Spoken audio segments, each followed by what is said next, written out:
Yeah, that's such an important reminder. Now, as far as our fire weather factors go this week, the good news is that winds are going to be less of a factor today and over the next few days. They'll pick back up a little bit more this weekend, but it's not so much winds, but rather all the fuel that we have available. The fact that the air at the surface is still really dry. Plus, we're talking high temperatures too over the next few days. So either way, even though winds have backed off, it's still important to keep those fire safety tips rather in mind as conditions remain really dry. And we know fires can get started very quickly under these conditions. Now let's talk temperatures across the state right now, because we're checking in right at 70 degrees in Phoenix. It's a little bit of a milder start officially at Phoenix Sky Harbor, but we're down into the low to mid 60s in Casa Grande and in Gila Bend, upper 60s in Bullhead City and Lake Havasu, and we're down to the freezing mark currently in Flagstaff, checking in right at 32 degrees. It's 31 and just below freezing in Window Rock and the Grand Canyon, back in the 20s here early this morning. Across this Phoenix area, you're not going to see as many 50s as we enjoyed yesterday, so it's not going to be as cool,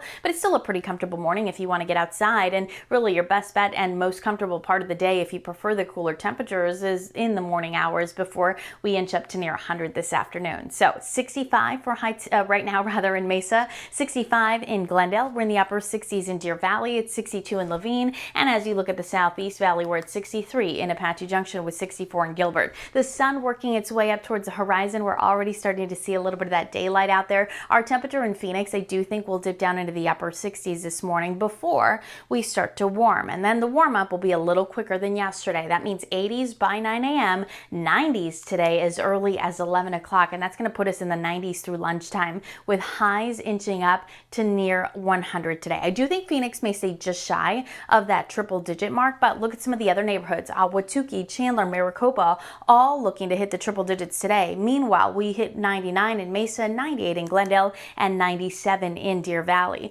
Across Arizona, triple digits in spots like Bullhead City, Lake Havasu, and Yuma. 98 today in Casa Grande with highs in the mid 80s in Payson and 74 in Flagstaff. So you notice it's going to feel warmer today. We're waking up to clear skies, but we've got clouds heading our way, and this is why I think Phoenix may stay just shy of 100. Again, we could see a few neighborhoods in the triple digits, and it's not going to make that much of a difference whether we hit 99 or 100. You still have to keep heat safety top of mind, right? But the reason we may not see those hundreds is because, again, we'll see these clouds drifting in by this afternoon. Clouds stick around overnight tonight and into tomorrow too. So those clouds sticking around, but what you're not seeing is any rainfall. Instead, clouds the next couple days keep our high temperature in Phoenix just shy of 100, and then the triple digits set in Thursday, and it looks like we'll stay in the hundreds through the holiday.